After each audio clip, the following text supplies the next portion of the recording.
नमस्कार, मैं हूं अखिलेश पांडे और आप देख रहे हैं सी न्यूज़ भारत। वक्त हो चुका है न्यूज़ बुलेटिन का। इस बुलेटिन में खबर कैमूर से है, जहां हिंदुस्तानी आवाम मोर्चा ने अपनी मांगों को लेकर किया एक दिवसीय धरना प्रदर्शन। आगे खबर सुल्तानपुर से है, जहां चोरों ने मोटर गैरेज की दुकान पर बोला धावा, हजारों का माल लेकर हुए चंपत। साथ ही अगली खबर भी सुल्तानपुर से है, जहां सड़क किनारे टायर बदल रहे ट्रक में तेज रफ्तार पीछे से आ रहे दूसरे ट्रक ने मारी जोरदार टक्कर। और भी तमाम खबरों पर आइए विस्तार से करते हैं चर्चा। खबर गोरखपुर से है, जहां गोरखपुर जनपद के खजनी थाना अंतर्गत गिरफ्तारी की मांग को लेकर व्यापारियों ने प्रदर्शन किया। खजनी गोरखपुर मुख्य मार्ग 2 घंटे तक बाधित रहा। उप जिलाधिकारी राजू कुमार व तहसीलदार खजनी दीपक कुमार गुप्ता के आश्वासन पर धरने से घर जाने को व्यापारी तैयार हुए। विगत 11 तारीख को कस्बे के व्यापारी आशीष जायसवाल के साथ दबंगों द्वारा मारपीट की गई थी। मारपीट के बाद भयभीत होकर छत से भागते समय करंट लगने से हादसा हो गया था, जिसमें आशीष जायसवाल गंभीर रूप से घायल हो गए थे। गंभीर हालत में उन्हें आईसीयू वार्ड में भर्ती कराया गया था, जहां उनका इलाज चल रहा है। आशीष जायसवाल के साथ कुछ लोगों ने मारपीट करके बिजली के तार फेंक दिए थे, जिसको लेकर व्यापारी आक्रोशित होकर गोरखपुर खजनी मुख्य मार्ग को जाम करने पहुंच गए थे। पीड़ित के घर वालों ने सड़क के बीचों बीच बैठकर अपनी मांगे रखी कि जब तक गिरफ्तारी नहीं की जाएगी तब तक हम रास्ता रोके रहेंगे। वहीं खजनी तहसीलदार व उप जिलाधिकारी राजू कुमार के आश्वासन के बाद धरने को खत्म किया गया। गोरखपुर से सी न्यूज़ संवाददाता अनूप कुमार सिंह की रिपोर्ट।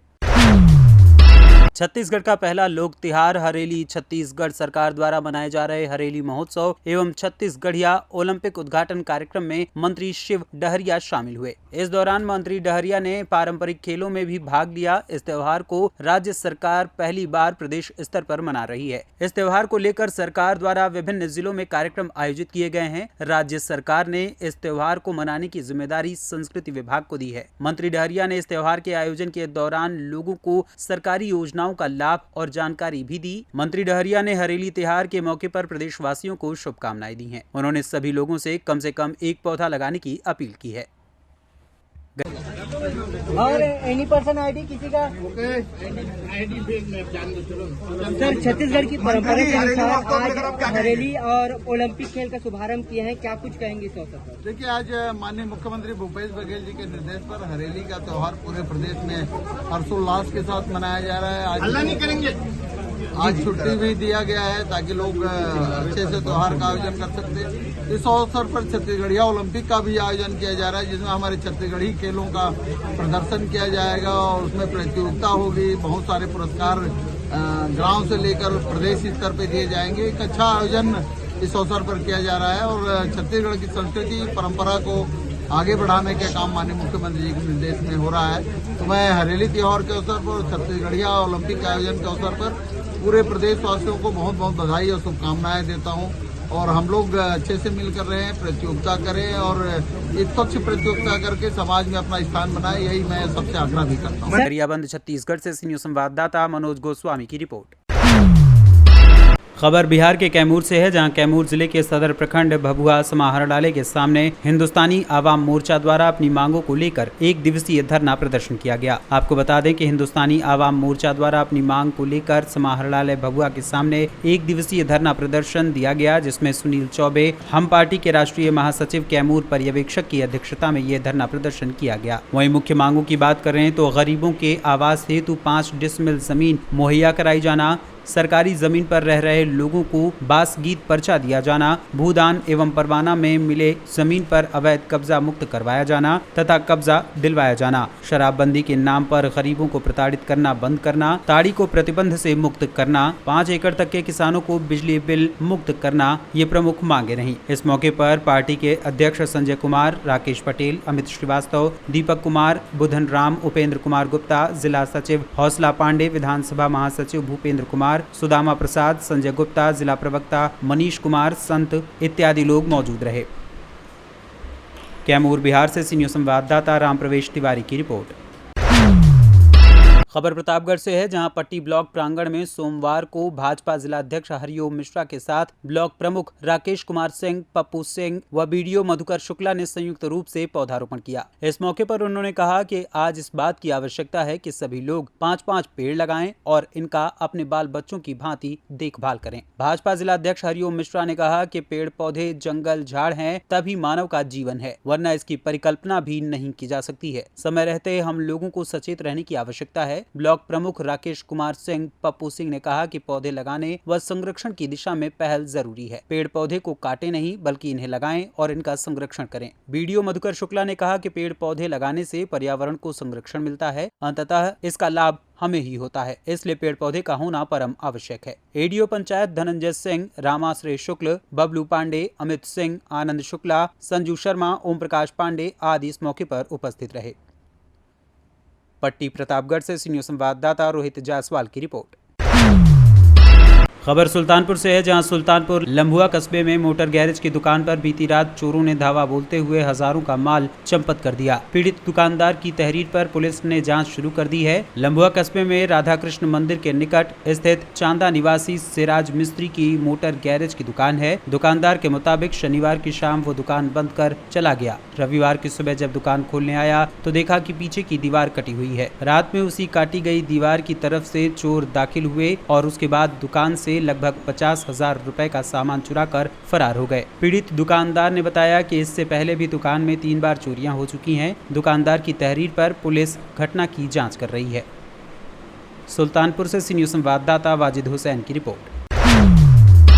सुल्तानपुर जिले के लम्भुआ कोतवाली क्षेत्र अंतर्गत पांडेपुर गांव के पास लखनऊ वाराणसी राष्ट्रीय राजमार्ग पर बीती रात लगभग 1:30 बजे के आसपास एक ट्रक का टायर पंक्चर हो गया था, जिसे ड्राइवर व कंडक्टर बदल रहे थे। वहीं कोलकाता से लखनऊ जा रही एक तेज रफ्तार ट्रक ने पहले से खड़ी ट्रक में जोरदार टक्कर मार दी, जिससे ट्रक बुरी तरह क्षतिग्रस्त हो गई। जिससे टक्कर मारने वाली ट्रक के चालक नाजिश अली पुत्र जुम्मी शाह, उम्र 33 वर्ष, निवासी नदोही, थाना सीबीगंज, बरेली की मौके पर ही दर्दनाक मौत हो गई एवं खलासी सानू सन ऑफ रशीद अहमद, जिसकी उम्र लगभग 26 वर्ष है, निवासी नामकर, थाना रिक्शा, जिला बरेली, गंभीर रूप से घायल हो गया, जिन्हें लम्भुआ कोतवाली पुलिस द्वारा सामुदायिक स्वास्थ्य केंद्र लम्भुआ में भर्ती कराया गया। वहीं टक्कर मारने वाली ट्रक के पीछे एक तेज रफ्तार पिकअप वाहन ने भी टक्कर मार दी, जिसमें पिकअप वाहन चालक सुरेंद्र पुत्र नथुलाल, उम्र लगभग 38 वर्ष, निवासी शिवपुर बनारस एवं खलासी आशीष कुमार गुप्ता, पुत्र सुरेश कुमार, उम्र लगभग 26 वर्ष, निवासी बनारस को भी मामूली चोटें आईं, जिन्हें सामुदायिक स्वास्थ्य केंद्र लम्भुआ में प्राथमिक उपचार के बाद छोड़ दिया गया। सुल्तानपुर से सीनियर संवाददाता वाजिद हुसैन की रिपोर्ट।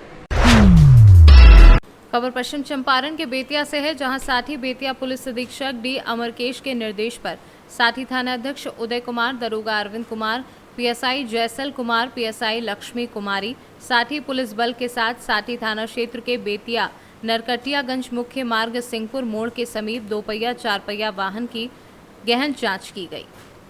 बेतिया से सीनियर संवाददाता विनोद कुमार की रिपोर्ट। फर्रुखाबाद के थाना कमालगंज पुलिस ने युवक की हत्या का खुलासा किया है। परिजनों ने जमीन हड़पने के लिए की थी हत्या।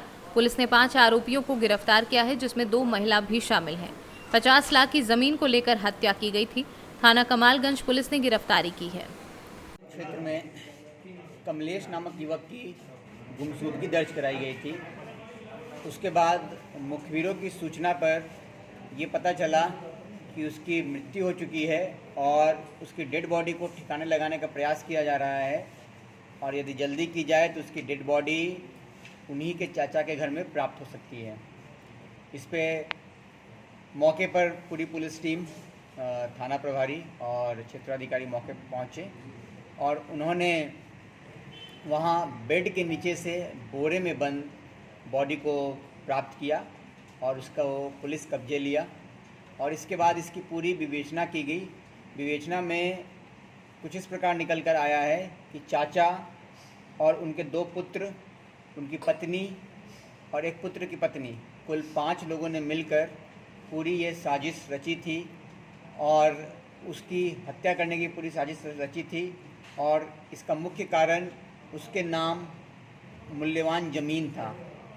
ज़मीन को हथियाने के लिए इन लोगों ने ये साजिश रची थी और इसको बुलाया गया अपने घर और इसका गला दबाकर हत्या की गई। जिस दुपट्टा से गला दबाया गया, पुलिस ने मौके से वो दुपट्टा बरामद किया और इसके साथ पुलिस ने सभी साक्ष्य वहाँ से एकत्रित किए और इन 5 अभियुक्तों को गिरफ्तार कर जेल भेजा जा रहा है। फर्रुखाबाद से सीनू संवाददाता सूरज शुक्ला की रिपोर्ट। फर्रुखाबाद में पुलिस ने अंतर्राज्यीय 4 बाइक चोरों को पकड़ा है। 18 बाइक, एक चाबी का गुच्छा, 12,000 रुपए बरामद किए हैं। कंपिल थाना पुलिस ने चोरों को गिरफ्तार कर लिया है। फर्रुखाबाद से सीनू संवाददाता सूरज शुक्ला की रिपोर्ट। जनपद कासगंज के तहसील सहावर क्षेत्र के अंतर्गत बिजली घर सहावर से हुई विद्युत सप्लाई ठप।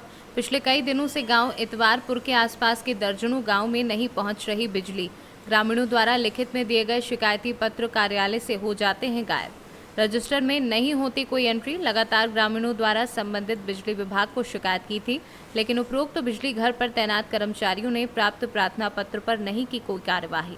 इस प्रकरण को गंभीरता से लेते हुए आज पत्रकार समाज कल्याण समिति व ग्रामीणों ने बिजली घर का घेराव किया। मौके पर पहुंचे एसडीओ बिजली विभाग ने गंभीरता पूर्वक शिकायतों को सुना और शीघ्र निस्तारण का आश्वासन दिया।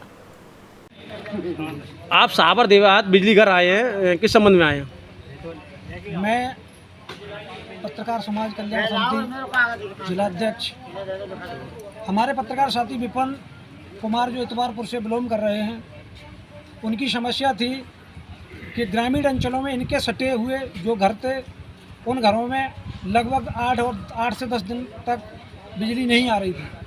उसकी शिकायत उन्होंने लिखित में दी, लेकिन आज तक जेई ने कोई भी प्रतिक्रिया नहीं की। मजबूरन होकर के समस्त ग्रामवासियों के साथ पत्रकार समाज कल्याण समिति ने उपकेंद्र विद्युत विभाग सावर पर बिजली घर का घेराव किया।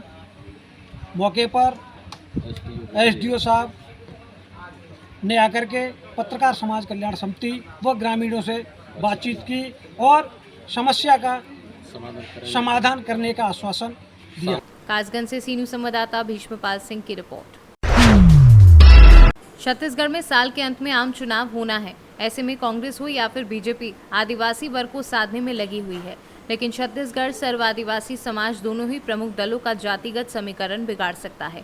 दरअसल छत्तीसगढ़ सर्व आदिवासी समाज 2023 के विधानसभा चुनाव में समाज की ओर से उम्मीदवार उतारने का निर्णय लिया है, जहां पूर्व केंद्रीय मंत्री व छत्तीसगढ़ सर्व आदिवासी समाज के अध्यक्ष अरविंद नेता ने प्रेस वार्ता कर विपक्षी दल भाजपा सहित कांग्रेस सरकार पर आदिवासियों के अधिकारों का हनन करने का गंभीर आरोप लगाया है। सर्व आदिवासी समाज ने एक फैसला किया है कि आने वाला विधानसभा चुनाव में समाज की ओर से उम्मीदवार उतारेंगे।